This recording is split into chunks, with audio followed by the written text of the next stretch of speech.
Pasteur, comment on peut reconnaître que celui qui prêche, c'est un prophète? Parce que maintenant, il y a beaucoup de prophètes, quand ils prêchent, on a du mal à identifier vraiment comment opère ce ministère. Ok. Bon, il faut d'abord savoir que d'après le livre d'Éphésiens 4, verset 11, on nous parle de 5 ministères, notamment l'apôtre, le prophète, le docteur, le pasteur et les évangélistes. Maintenant, parmi les 5, il y a le prophète. Donc le prophète a une certaine manière de faire, a un certain style qu'il faut respecter pour mieux saisir le rôle d'un prophète, ou encore pendant que le prophète est en train de prêcher, pour savoir qu'il est réellement un prophète, il y a une certaine manière de se présenter, il y a une certaine manière de prêcher. En réalité, il faut d'abord voir le nom du prophète. Le prophète, en réalité, ça vient du mot grec qui est pro-éphémie. Donc, le mot là veut dire, le pro là veut dire aussi dire avant ou après. Or, cela veut simplement dire, quand on dit dire avant, ça veut dire c'est une personne qui annonce l'avenir, donc le futur, qui prophétise. Mais donc quand on dit dire avant, devant, ça veut dire il parle publiquement en d'autres termes de quelqu'un qui redresse les choses, qui ne mâche pas le mot, qui redresse une société devant tout le monde. Vous voyez, donc voilà pourquoi les prophètes ne mâchaient pas leurs mots. Si prenons l'exemple de Jean-Baptiste, Jean-Baptiste n'avait pas, il ne pouvait pas parler en cachette la vérité. Il présentait la vérité publiquement. Il a redressé la génération publiquement. Vous prenez l'exemple de Jonas, alors qu'on l'a envoyé à Ninive. Quand il arrive à Ninive, ce n'est pas une personne qui restait sur place. Il s'est déplacé partout pour redresser les gens. Donc, un prophète est une personne qui redresse. Il est aussi appelé l'œil de Dieu. Il est aussi appelé la bouche de Dieu.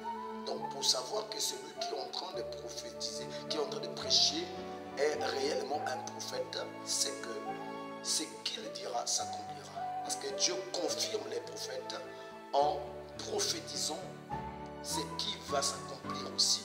Là, on peut savoir que non, ça c'est un vrai prophète. Ça ne veut pas dire, quand je parle de prophétiser, ça ne veut pas dire que non, moi je prophétise. Non, il y a une différence là-dessus. Il y a ce qu'on appelle en fait, quand quelqu'un prêche sous inspiration, on appelle cette personne aussi un prophète. Vous voyez, parce que on dit le témoignage de Jésus-Christ est l'esprit de la prophétie. Vous voyez, ça c'est un prophète entre griffes. Tous les prédicateurs du Nouveau Testament sont appelés prophètes parce qu'ils te rendent témoignage de la parole de Jésus-Christ. Ça c'est entre griffes. Mais le prophète, selon le don que Dieu a mis dans la personne, cette personne-là doit annoncer l'avenir, ou encore doit prophétiser quelque chose. S'il y a quelque chose qui est caché, s'il y a quelque chose que les gens ne connaissent pas, s'il y a une difficulté, quelqu'un est malade par exemple, là, il peut parler publiquement que dans cette maladie est causée par ceci, c'est cela. Depuis ton enfance, il y a eu telle chose de cela. Cela doit, la personne doit reconnaître cela, les gens vont reconnaître cela, en cela on dira que non, c'est un prophète. Tant qu'il n'y aura pas de prophétie, tant qu'il n'y aura pas de vision venant de lui, je crois que non, ça ne suffit pas pour dire que non, la personne est prophète. Vous voyez, et c'est une personne qui prêche en condamnant le mal. Et ça aussi sont des caractéristiques d'un prophète. Le prophète aussi, c'est une personne, vu que c'est la bouche autorisée de Dieu, il est appelé aussi un voyant. D'après le livre de 1 Samuel 9, verset 9, on disait que non, celui qu'on appelle aujourd'hui prophète, autrefois on l'appelait le voyant. D'après le grec, on appelle aussi roé, qui veut dire le voyant.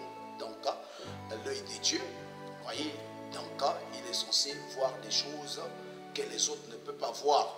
Donc, c'est ça qui montre un prophète. Donc, on ne peut jamais être un prophète seulement parce qu'on a eu un songe. Mais le songe, il y a des songes simplement vulgaires, permettez l'expression. Il y a des songes spirituels, c'est-à-dire une personne qui dit des choses qui sont réelles et qui s'accomplissent. Et non seulement qu'il a fait ça d'une manière passagère, mais c'est quelque chose qu'il fait, qu'il répète, qu'il rencontre à chaque moment. Et un prophète, quand vous voyez un prophète de Dieu, par exemple, une personne qui fait un songe, Quand vous arrivez devant le prophète, les gens venaient voir les prophètes par rapport à ces genres de situations. Le prophète, quand il va interpréter par exemple ton songe, il doit te dire les parties que toi-même tu n'as pas dit. Il doit être capable de découvrir la partie que vous n'avez pas mentionnée.